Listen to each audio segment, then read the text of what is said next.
हम लोग वैक्यूल देखेंगे। वैक्यूल्स भी क्या होते हैं, मेम्ब्रेन बाउंड होते हैं, आपको पता होगा मेम्ब्रेन बाउंड होते हैं वैक्यूल्स, और इनमें भी डबल मेम्ब्रेन पाया जाता है, दोहरी आवरण पाई जाती है। और इसमें जो आवरण होता है उसको हम क्या कहते हैं, उसको हम टोनोप्लास्ट कहते हैं, tonoplast.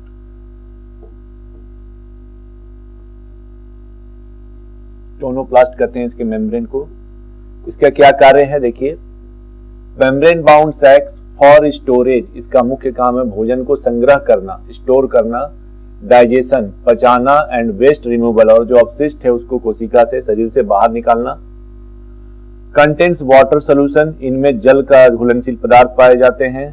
Help plants maintain shape, पौधों में ये उनकी आकृति को बनाए रखने में सहायता करते हैं।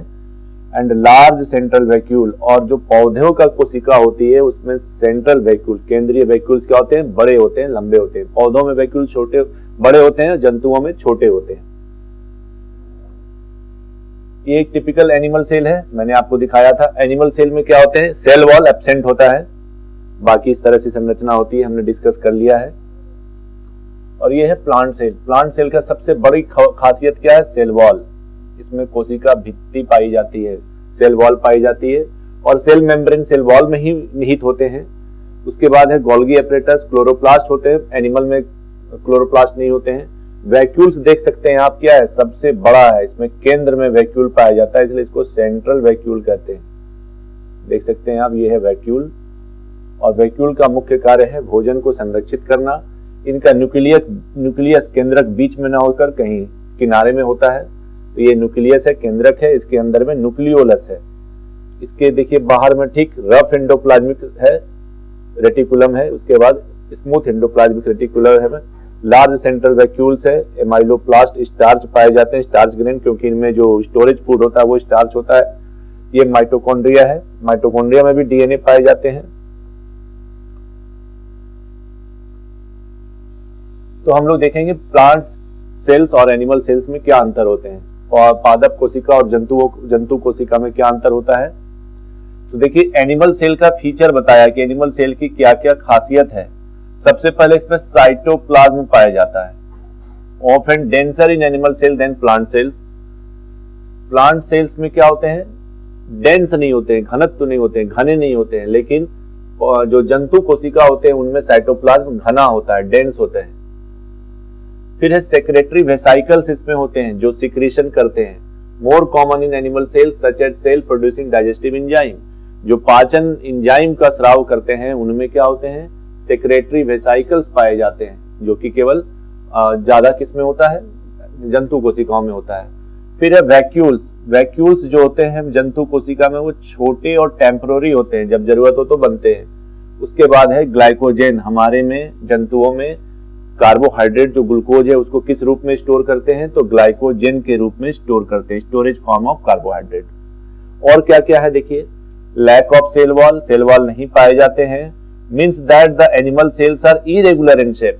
साइटोप्लाज्म सेल वॉल क्या करता है, कोशिका का जो आकृति उसको बनाए रखता है, तो हमारी कोशिका का शेप कोई फिक्स नहीं है, इसलिए हमारे में सेल वॉल नहीं पाए जाते हैं। That the animal cells are irregular in shape.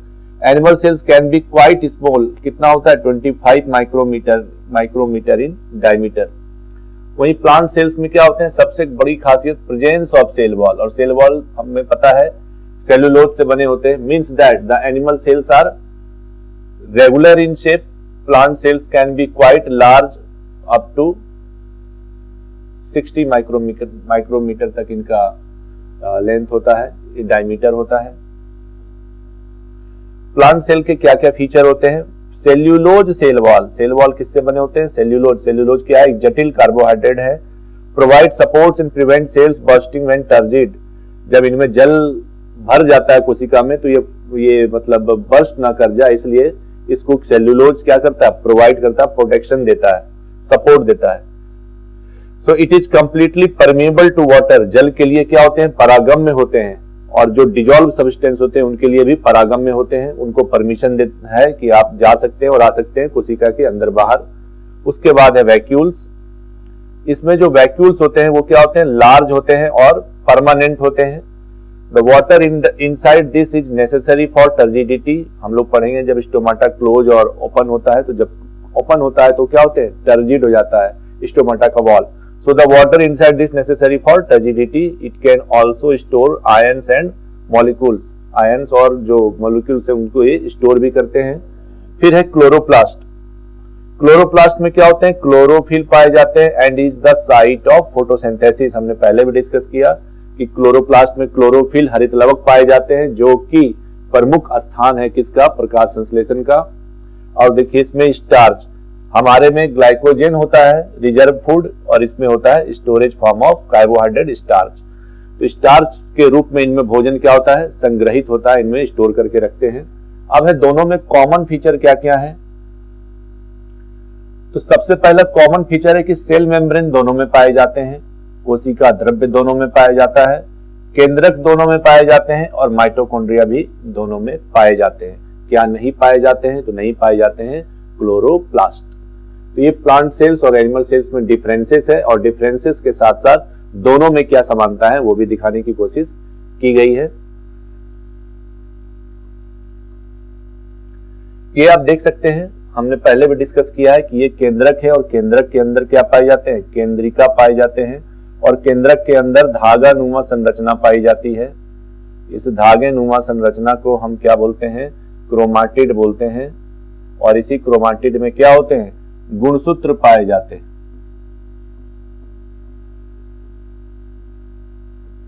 इसी में आगे चलकर क्या बनते हैं, गुणसूत्र बनते हैं। देखिए केंद्रक के ठीक बाहर क्या है, केंद्रक के ठीक बाहर इंडोप्लाज्मिक रेटिकुलम लगा होता है, और देखिए इसमें दानेदार स्ट्रक्चर है, अर्थात ये कौन सा है, रफ इंडोप्लाज्मिक रेटिकुलम है।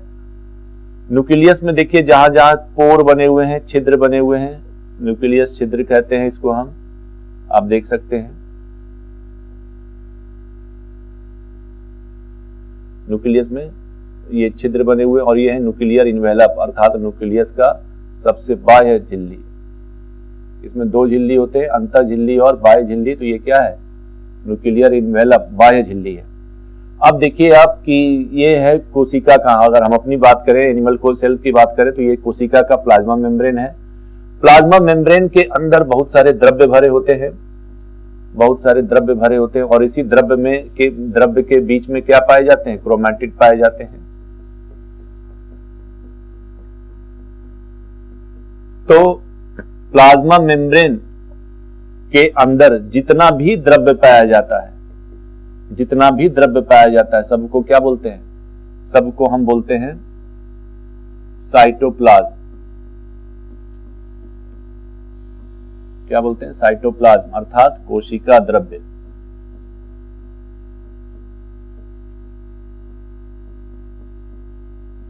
फिर आप देखेंगे कि केंद्रक के अंदर ये केंद्रिका होता है, केंद्रिक, इसमें भी एक द्रव्य, केंद्रक में भी, कोशिका के केंद्रक में भी एक द्रव्य भरा होता है, जिस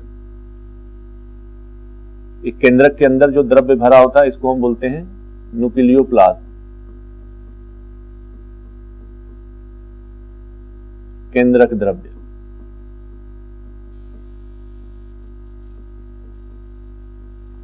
और मान लीजिए ये कोशिका है, कोशिका के अंदर केंद्रक है, केंद्रक के बाहर बहुत सारे द्रव्य भरे हैं, तो इस द्रव्य को हम बोलते हैं साइटोप्लाज्म।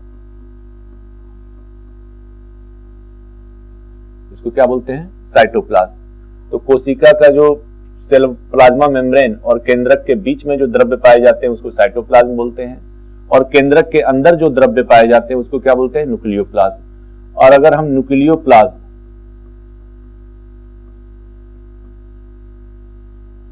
और साइटोप्लाज्म दोनों को मिला दें तो ये मिलके बन जाते हैं जीव द्रव्य। ये दोनों मिलके क्या बन जाते हैं, जीव द्रव्य बन जाते हैं। ठीक है, तो न्यूक्लियोप्लाज्म क्या होते हैं, जो केंद्रक के अंदर जो द्रव्य पाया जाता है उसको न्यूक्लियोप्लाज्म कहते हैं। केंद्रक और प्लाज्मा मेम्ब्रेन के बीच में जो द्रव्य पाया जाता है उसको क्या कहते हैं, साइटोप्लाज्म कहते हैं। और अगर दोनों को आप मिला देंगे तो क्या बन जाएगा, जीव द्रव्य बन जाएगा। तो जीव द्रव्य बराबर साइटोप्लाज्म प्लस न्यूक्लियोप्लाज्म। तो हम लोग डिस्कस करेंगे गुणसूत्र के बारे में। आपको पता है कि जो गुणसूत्र होते हैं वो कहां पाए जाते हैं, गुणसूत्र हमारे जो केंद्रक हैं, केंद्रक में ही जो क्रोमैटिड्स होते हैं, क्रोमैटिड्स में ही गुणसूत्र पाए जाते हैं और गुणसूत्र ही क्या है, हमारा डीएनए है। तो देखिए ये हमारा क्या है, डीएनए है, आप देख सकते हैं। तो अभी हम लोग डीएनए की संरचना पढ़ेंगे। डीएनए की संरचना पढ़ने के बाद फिर हम पढ़ेंगे आरएनए की संरचना। आरएनए और डीएनए की संरचना पढ़ने के बाद हम पढ़ेंगे आपका कोशिका विभाजन। कोशिका विभाजन में दो तरह का होता है, माइटोसिस और मियोसिस। तो पहले गुणसूत्र देख लें। ये आप देख सकते हैं गुणसूत्र है। गुणसूत्र का जो बीच वाला जो होता है पार्ट, इसको हम बोलते हैं सेंट्रोमियर, जो दोनों आर्म्स को जोड़ के रखता है। इसमें दो आइडेंटिकल क्रोमैटिड्स होते हैं। क्या होते हैं? दो आइडेंटिकल क्रोमैटिड्स होते हैं, और जो एक होता है वो दूसरे का एग्जैक्ट कॉपी होता है। ठीक है, एक को बोलते हैं पी आर्म जो होता है शॉर्ट, और दूसरे वाले को बोलते हैं क्यू आर्म जो होता है लॉन्ग। तो ये कितने जो गुणसूत्र होते हैं वो युग्मित होते हैं, जोड़े में होते हैं, और इनमें जो एक जोड़ा होता है दूसरे का क्या होता है, एग्जैक्ट कॉपी होता है। इसमें क्या पाए जाते हैं? इसमें डीएनए पाया जाता है। आप देख सकते हैं यहाँ पर डीएनए है। इसमें डीएनए क्या है, क्वाइल करके इसमें है, क्वाइलिंग किया हुआ डीएनए है। इसमें क्या पाए जाते हैं? डीएनए पाए जाते हैं। DNA molecule, long string like DNA molecule formed into compact structure bye protein called histone.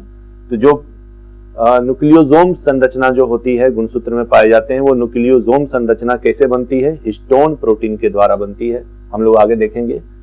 तो जो गुणसूत्र होते हैं वो क्या होते हैं? टू आइडेंटिकल क्रोमैटिड्स होते हैं। छोटे वाले को पी आर्म बोलते हैं और बड़े वाले को क्यू आर्म बोलते हैं, और इसके बीच में जो एक दूसरे को जोड़ा जाता है उसको बोलते हैं centromere. Constricted point of the chromosomes है। पी आर्म को शॉर्ट आर्म बोलते हैं, क्यू आर्म को लॉन्ग आर्म बोलते हैं। हमारे में क्या होता है, गुणसूत्र जो होते हैं या क्रोमोसोम जो होते हैं वो पेयर में पाए जाते हैं, जोड़े में पाए जाते हैं। कितने जोड़े पाए जाते हैं? 23 पेयर पाए जाते हैं। हमारे में गुणसूत्र 23 जोड़े अर्थात 46 गुणसूत्र पाए जाते हैं। ये भी है, देखिए इसमें ये डीएनए दिखाया गया है। एक गुणसूत्र में ही क्या पाए जाते हैं? डीएनए पाए जाते हैं। और गुणसूत्र कहाँ पाए जाते हैं? क्रोमैटिड्स के फॉर्म में पाए जाते हैं, धागे नुमा संरचना के रूप में। कहाँ? केंद्रक के अंदर। तो ये भी है लॉन्ग आर्म, क्यू आर्म, ये है शॉर्ट आर्म, पी आर्म। यहाँ डीएनए पाए जाते हैं, और इसको जो ज्वाइन करने वाली जो पॉइंट है उसको हम सेंट्रोमियर कहते हैं। तो अब हम लोग देखेंगे कि जो हमारा न्यूक्लिक अम्ल है वो क्या चीज से बनता है।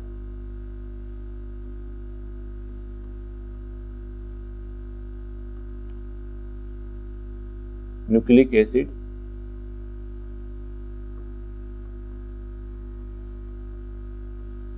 न्यूक्लिक अम्ल, न्यूक्लिक एसिड या न्यूक्लिक अम्ल। न्यूक्लिक अम्ल जो होता है हमारा दो तरह का होता है, एक है डीएनए और दूसरा है आरएनए। डीएनए को हम कहते हैं deoxyribo nucleic acid,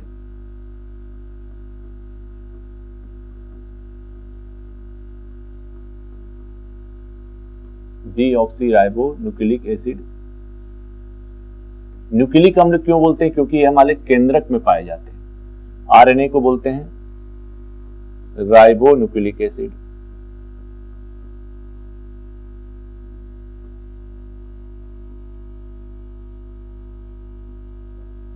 ribo nucleic acid दो प्रकार के हमारे में न्यूक्लिक एसिड्स पाए जाते हैं, डीएनए और आरएनए। तो अब हम देखेंगे कि इनका कॉम्पोजिशन कैसा होता है, संरचना कैसी होती है। Composition of nucleic acid.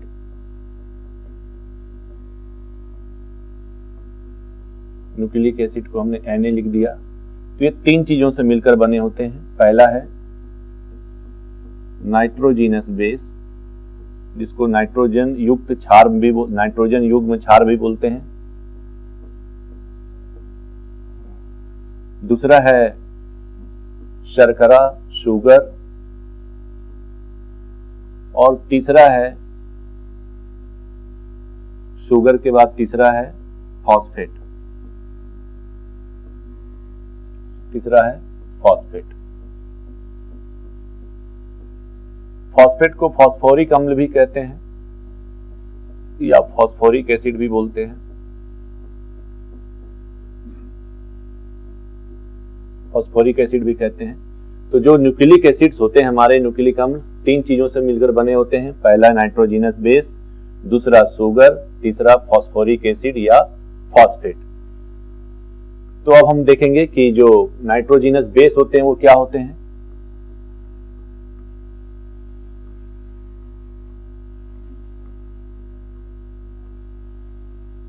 Nitrogenous base,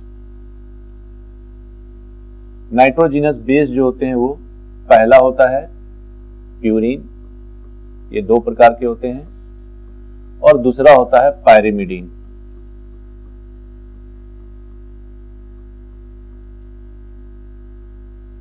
पहला होता है प्यूरिन एंड दूसरा होता है पायरिमिडीन।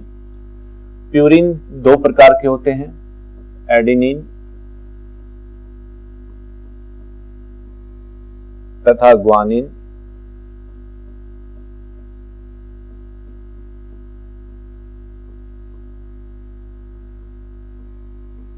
एडेनिन तथा ग्वानिन, इसको हम कैपिटल ए से लिखते हैं और इसको हम कैपिटल जी से लिखते हैं, एडेनिन एंड ग्वानिन।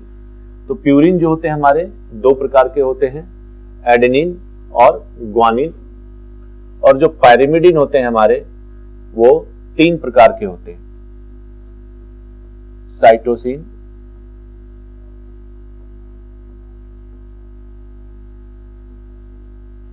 थायमिन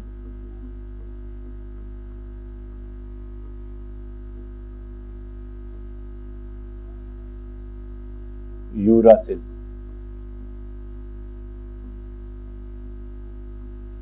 तो नाइट्रोजिनस बेस बेसिकली देखा जाए तो कितने प्रकार के होते हैं, 2 प्रकार के होते हैं।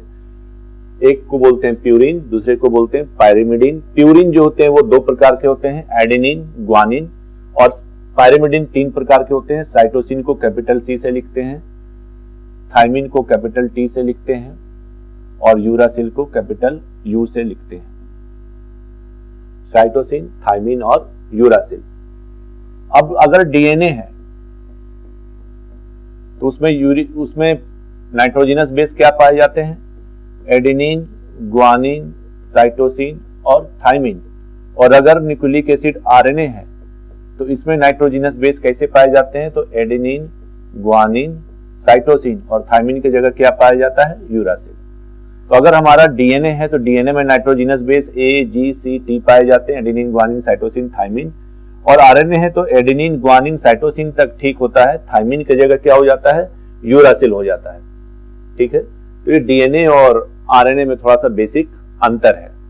एक बात और ध्यान रखने की जरूरत है कि जो एडेनिन होता है ये हमेशा ग्वानिन के साथ बॉन्ड बनाता है, डबल बॉन्ड, और एडेनिन हमेशा थायमिन के साथ बॉन्ड बनाता है, और ग्वानिन हमेशा ट्रिपल बॉन्ड बनाता है किसके साथ, साइटोसिन के साथ। तो जब भी बॉन्डिंग होती है नाइट्रोजिनस बेस की डीएनए में तो कैसी बॉन्डिंग होती है, एडेनिन हमेशा पेयर बनाता है किसके साथ, थायमिन के साथ, और ग्वानिन हमेशा किसके साथ पेयर बनाता है, साइटोसिन के साथ। इसलिए हम इसको लिखते हैं ATGC, जी ट्रिपल बॉन्ड सी, अर्थात ग्वानिन और एक साइटोसिन मिलेंगे तो उनके बीच में कैसा बंधन होता है, त्रिबंधन होता है, ट्रिपल बॉन्ड होता है। और वही अगर एडेनिन और थायमिन मिलता है तो इसके बीच में कैसे बंधन होते हैं, डबल बॉन्ड होता है। तो एडेनिन हमेशा पेयर करेगा थायमिन के साथ, ग्वानिन हमेशा पेयर करेगा साइटोसिन के साथ। तो ATGC की मात्रा पूरे डीएनए में कितनी होनी चाहिए, 100% होनी चाहिए। ठीक है, मान लीजिए इस पर एक क्वेश्चन बनता था, तो ऐसा होता है कि A/T बराबर G/C, इसको बोलते हैं चारगॉफ लॉ। मर्विन चारगॉफ नाम के एक वैज्ञानिक थे जिन्होंने बताया कि A और T का कॉम्पोजिशन G और C के क्या होना चाहिए, बराबर होना चाहिए। इसको हम बोलते हैं चारगॉफ लॉ। इसको क्या कहते हैं, चारगॉफ लॉ कहते हैं। तो मान लीजिए अगर एडेनिन दोनों मिला के होना चाहिए 50% और ये दोनों मिला के कितना होना चाहिए, 50% होना चाहिए, तब जाकर टोटल डीएनए कितना होगा हमारा, 100%। ये कहना था जो चारगॉफ नाम के वैज्ञानिक थे उनका। तो मान लीजिए किसी डीएनए में एडेनिन दिया हुआ है 30, तो पूछता है कि अगर A बराबर 30 है तो साइटोसिन बराबर क्या होगा? A बराबर एडेनिन बराबर 30 है तो साइटोसिन बराबर क्या होगा? तो देखिए क्या होगा, एडेनिन 30 है तो A बराबर G कितना हो जाएगा? G भी 30 हो जाएगा, और दोनों मिलाकर 50 होना चाहिए तो C कितना होगा? 20 होगा। तो C की वैल्यू कितनी हो जाएगी? 20 हो जाएगी। इस तरह से हम कैलकुलेट करते हैं। लेकिन जो चारगॉफ थे, चारगॉफ नामक वैज्ञानिक ने कहा कि T और GC दोनों की मात्रा कितनी होनी चाहिए? दोनों मिलाकर 100 पर होना चाहिए, तब एक डीएनए मॉलिक्यूल बनता है। चलिए, तो पहला हमने डिस्कस कर लिया नाइट्रोजिनस बेस के बारे में। अब हम डिस्कस करेंगे शुगर के बारे में। शुगर, इसको हम शर्करा भी कहते हैं। शर्करा हमेशा 5 कार्बन कंपाउंड होता है, 5 कार्बन कंपाउंड, और 5 कार्बन कंपाउंड वाले संरचना को हम क्या बोलते हैं? पेंटोज शुगर कहते हैं। क्या कहते हैं? पेंटोज शुगर कहते हैं 5 कार्बन की संरचना को। तो 5 कार्बन कंपाउंड को हम क्या बोलते हैं? पेंटोज शुगर कहते हैं। ये भी 2 प्रकार के होते हैं, एक को बोलते हैं ribose sugar,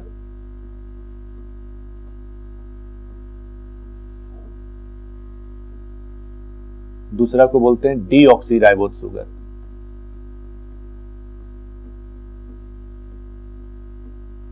deoxy ribose sugar.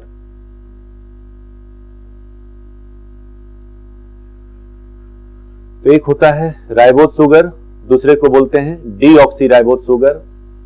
Ribose sugar कुछ इस तरह से होता है।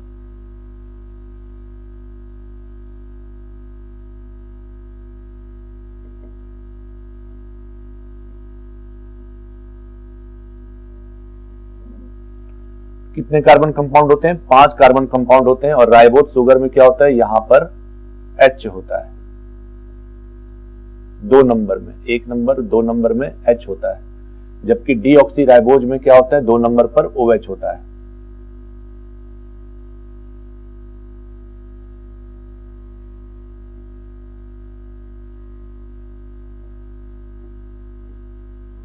इनमें 2 नंबर पर क्या होता है? OH होता है।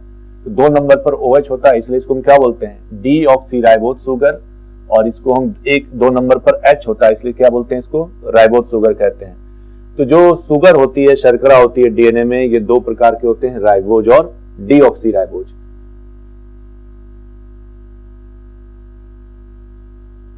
सॉरी, यहां पर H होता है 2 नंबर पर, यहां 2 नंबर में H होता है, यहां 2 नंबर में OH होता है। ठीक है, तो डीऑक्सी राइबोज शुगर कहां पाया जाता है? नाम से यह स्पष्ट है, डीएनए में पाया जाता है। और राइबोज कहां पर पाया जाता है? ये आरएनए में पाया जाता है। ठीक है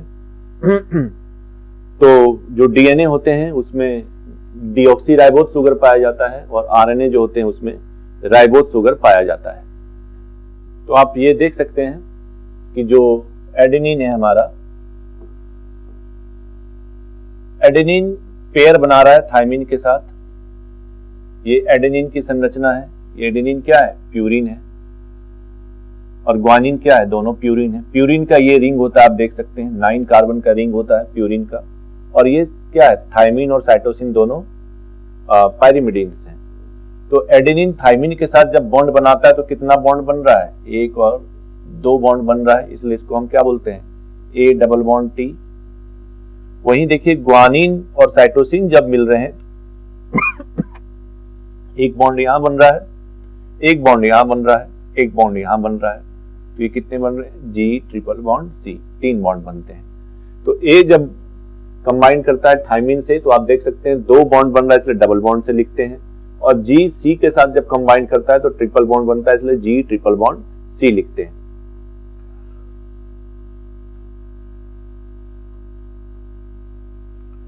तो लास्ट में हमारा तीसरा कंपोनेंट क्या था? देखिए, तीसरा कंपोनेंट था हमारा फॉस्फेट, फॉस्फोरिक अम्ल। क्या था? फॉस्फोरिक अम्ल। फॉस्फोरिक अम्ल कुछ नहीं होते हैं, आपको पता ही है। फॉस्फेट, इसके साथ 1 2 3 4 ऑक्सीजन लगे होते हैं फॉस्फेट। तो क्या होता है कि जब नाइट्रोजीनस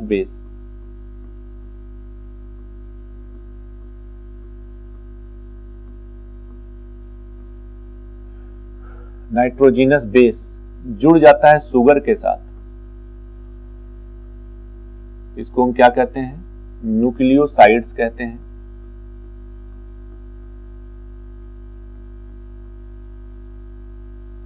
और जब न्यूक्लियोसाइड्स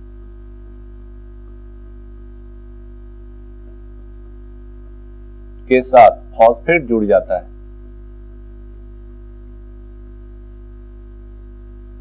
तो इसको हम क्या कहते हैं? न्यूक्लियोटाइड्स कहते हैं।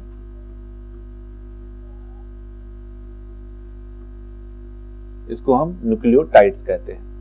तो नाइट्रोजीनस बेस और शुगर जब कंबाइन कर लेते हैं तो उनको हम क्या कहते हैं? न्यूक्लियोसाइड्स कहते हैं।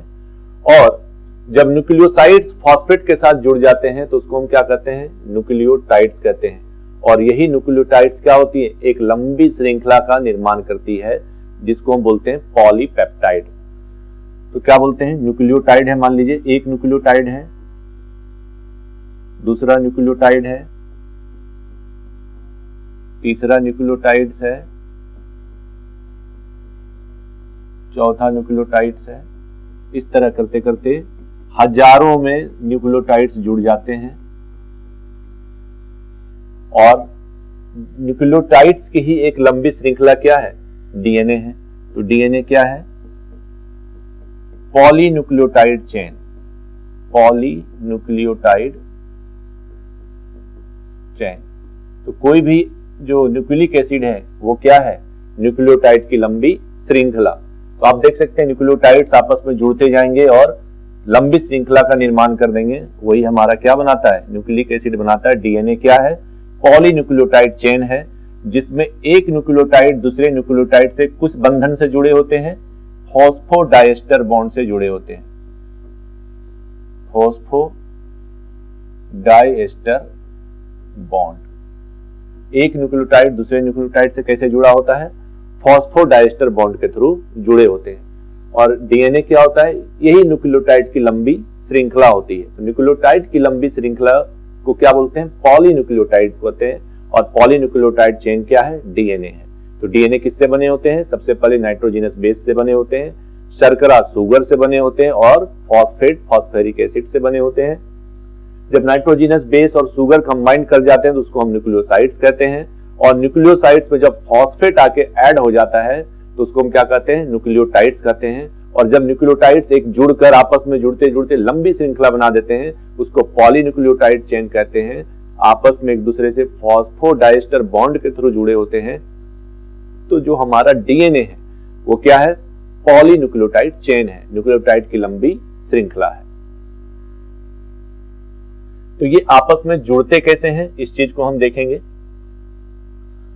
तो देखिए, ये जो इधर का जो ये क्या है हमारा? ये शुगर है। आप देख सकते हैं ये क्या है? शुगर है। और इधर भी एक शुगर है, दोनों साइड से शुगर है। और ये क्या है? फॉस्फेट है। ये क्या है? फॉस्फेट है। तो इधर का जो शुगर का 5 नंबर वाले से क्या जुड़ता है? एडेनिन जुड़ता है। मान लीजिए नाइट्रोजीनस बेस है एडेनिन, तो एडेनिन किसके साथ जुड़ेगा? थाइमिन। तो इधर वाले के साथ 3 नंबर वाले के साथ जुड़ता है। ठीक है, शुगर दोनों साइड से है। तो एक डीएनए मॉलिक्यूल में क्या होता है? शुगर और फॉस्फेट का एक बैकबोन होता है, रीढ़ होती है। किसकी? शुगर और फॉस्फेट की। वही शुगर जो हम लोग पढ़े थे, राइबोज शुगर और डीऑक्सीराइबोज शुगर। तो डीएनए है तो कौन सा शुगर होगा? डीऑक्सीराइबोज होगा। तो यहाँ पर डीऑक्सीराइबोज शुगर है और दोनों साइड से ये किससे जुड़े होते हैं? फॉस्फेट से जुड़े होते हैं। ये आप देख सकते हैं, फॉस्फेट से जुड़े होते हैं। और एक शुगर का 5 नंबर कंपाउंड, 5 नंबर का कार्बन से एडेनिन जुड़ा है, तो दूसरे शुगर का 3 नंबर वाले से थाइमिन जुड़ा है। इसी तरह अगर यहाँ पर जी है, ये 5 नंबर वाले से क्या जुड़ा है? जी। और इधर 3 नंबर वाले से क्या जुड़ा है? जी। और इनके बीच में कौन सा बॉन्ड है? इनके बीच में होता है हाइड्रोजन बॉन्ड। कौन सा बॉन्ड होता है? Hydrogen bond. तो इस तरह से क्या होते हैं, ये आपस में सुगर फॉस्फेट का बैकबोन बनाते हुए नाइट्रोजिनस बेस ऐड होते जाते हैं और ये क्या करते हैं, पॉलीपेप्टाइड चेन बनाते हैं। अर्थात ये कंप्लीट एक न्यूक्लियोटाइड हो गया, सुगर भी, फॉस्फेट भी और एडेनिन, ग्वानिन, साइटोसिन, थाइमिन, जिसको हम करते हैं नाइट्रोजिनस बेस। तो nitrogenous base sugar phosphate, nitrogenous base sugar phosphate, nitrogenous base sugar phosphate, इस तरह करते हुए क्या बनाते हैं, लंबी श्रृंखला बना देते हैं। तो डीएनए क्या है? न्यूक्लियोटाइड्स की लंबी श्रृंखला, जिसको पॉलीन्यूक्लियोटाइड्स कहते हैं, जिसमें सुगर का 5 नंबर का कार्बन एक नाइट्रोजिनस बेस से जुड़ा होता है, तो दूसरे तरफ वाला जो सुगर का है 3 नंबर कार्बन से क्या जुड़ता है, दूसरा नाइट्रोजिनस बेस जुड़ता है। इसीलिए हम कहते हैं जो डीएनए का पोलैरिटी है वो क्या होता है, 5 प्राइम टू 3 प्राइम डायरेक्शन होता है। ठीक है, अर्थात क्या होता है, एंटी पैरेलल अरेंजमेंट इसको कहते हैं। क्या कहते हैं? Anti parallel.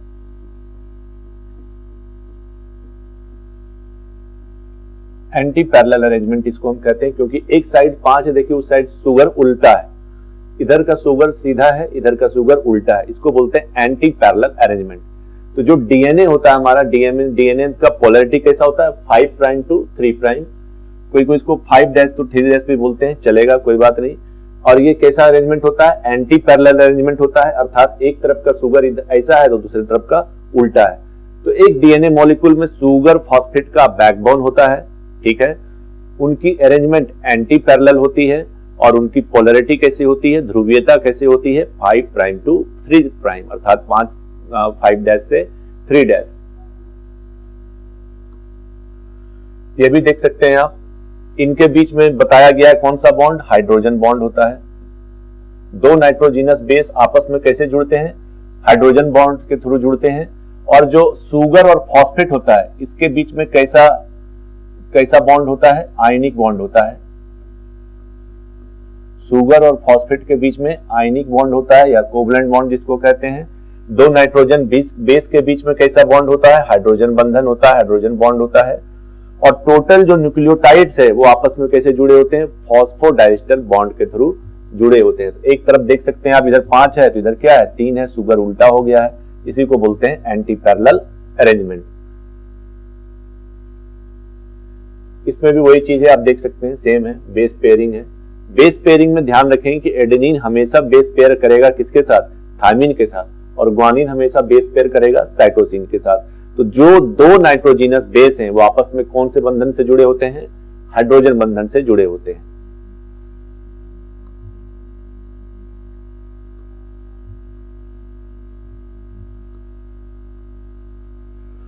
तो हमारी डीएनए की संरचना कैसे होती है, तो डीएनए का जो मॉडल होता है हमारे में डबल हेलिकल मॉडल होता है, डबल हेलिकल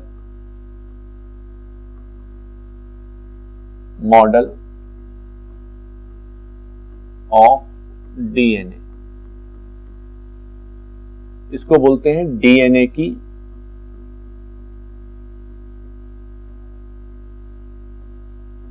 द्विकुंडलीय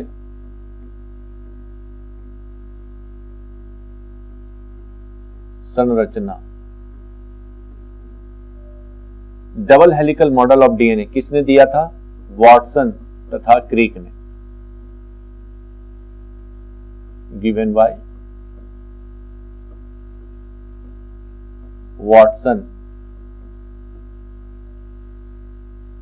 तथा क्रिक के द्वारा दिया गया था,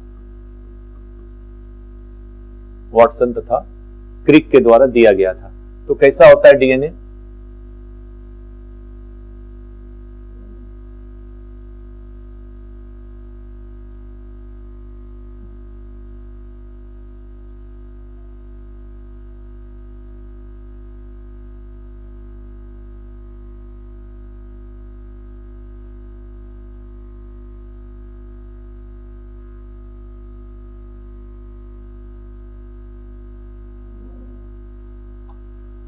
इसमें डबल हेलिक्स होता है,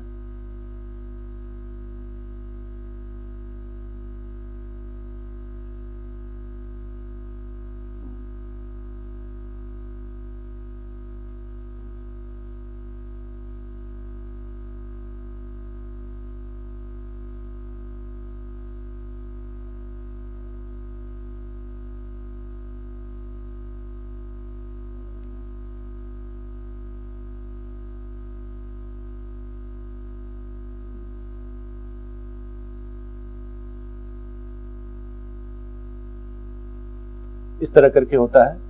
यहां पर क्या होते हैं, फॉस्फेट शुगर का बैकबोन होता है।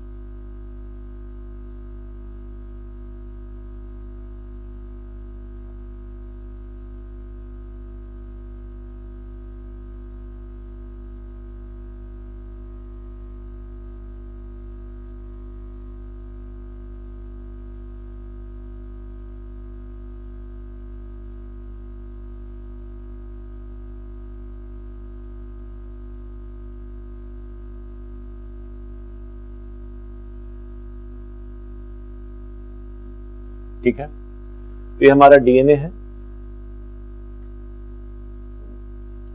डीएनए में क्या होते हैं, शुगर फॉस्फेट का बैकबोन होता है। इसी को हम कहते हैं double helical model of DNA. किसने दिया था, वॉटसन तथा क्रिक नामक वैज्ञानिक ने दिया था। आप देख सकते हैं ये क्या है, फॉस्फेट शुगर का बैकबोन है,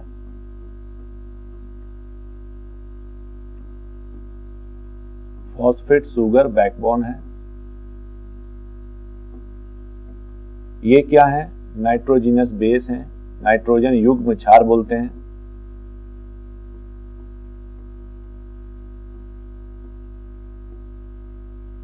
ठीक है, तो जो ये वाला पार्ट है इसको बोलते हैं माइनर ग्रुप।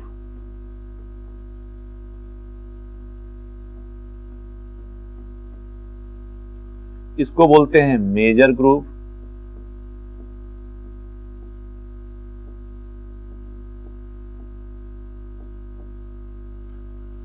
इसमें जो नाइट्रोजिनस बेसेस होते हैं उनकी संख्या कितनी होती है, एक टर्न में 10 होती है। एक टर्न में जो नाइट्रोजिनस बेस की संख्या कितनी होती है, 10 नाइट्रोजिनस बेस पर टर्न।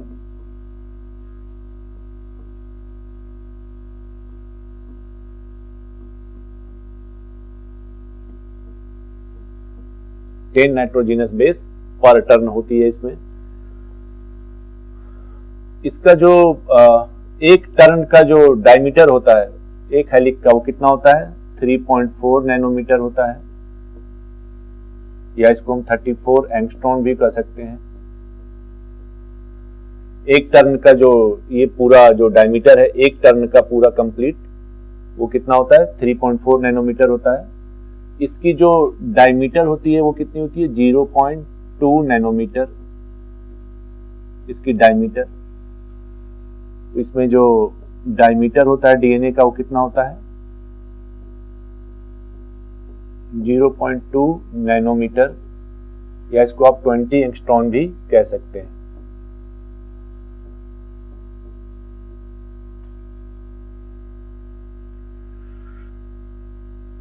टेन नाइट्रोजिनस बेस पर टर्न। उसके बाद इसमें क्या होता है, शुगर फॉस्फेट का बैकबोन होता है।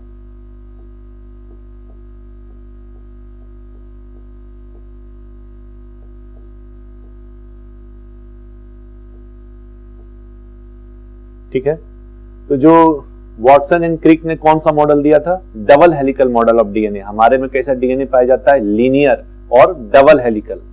ठीक है, दुई कुंडली, आप देख सकते हैं डबल हेलिकल है, दुई कुंडली है। दो, एक में जो होता है उसको माइनर ग्रुप बोलते हैं, माइनर ग्रुप, दूसरे वाले को मेजर ग्रुप। और एक ग्रुप में जो नाइट्रोजिनस बेस होते हैं उनकी संख्या कितनी होनी चाहिए, 10 होनी चाहिए। एक टर्न की लंबाई कितनी होती है, 3.4 नैनोमीटर होती है, और इसकी डायमीटर 0.2 नैनोमीटर होती है। तो ये जो double helical model of DNA था, किसने दिया था, हमारे वॉटसन एंड क्रिक ने। अब डीएनए जो होते हैं वो बहुत तरह के होते हैं, लेकिन जो सबसे कॉमन डीएनए है, सबसे कॉमन डीएनए वो कौन सा डीएनए है, कॉमन डीएनए वो है बी डीएनए। और अदर टाइप का जो डीएनए है उसमें हो गया आपका ए डीएनए,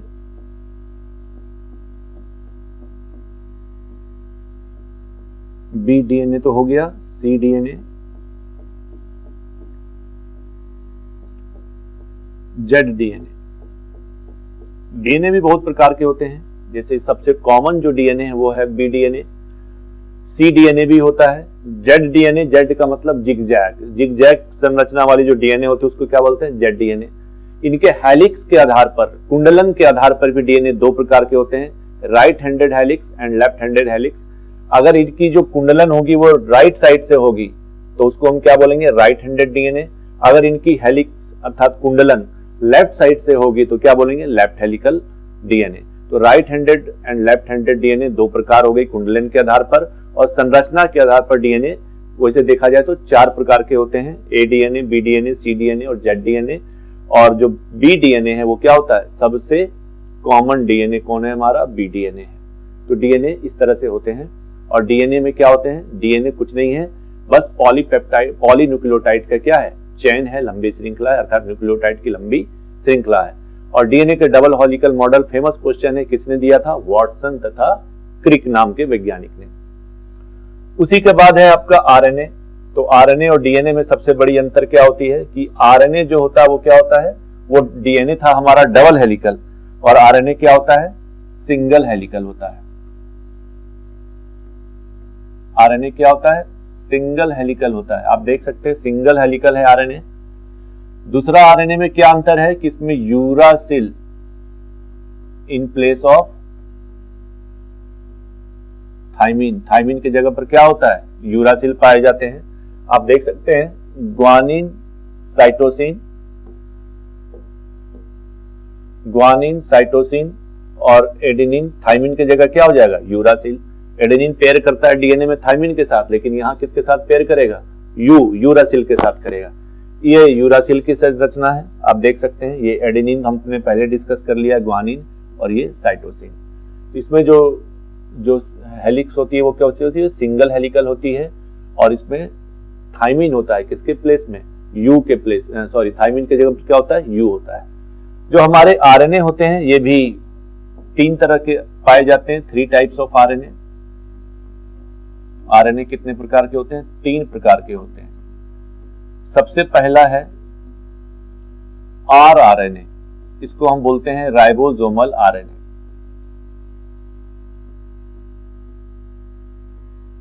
राइबोसोमल आरएनए ये राइबोसोम के साथ जुड़ के पाए जाते हैं और प्रोटीन संश्लेषण में महत्वपूर्ण भूमिका निभाते हैं।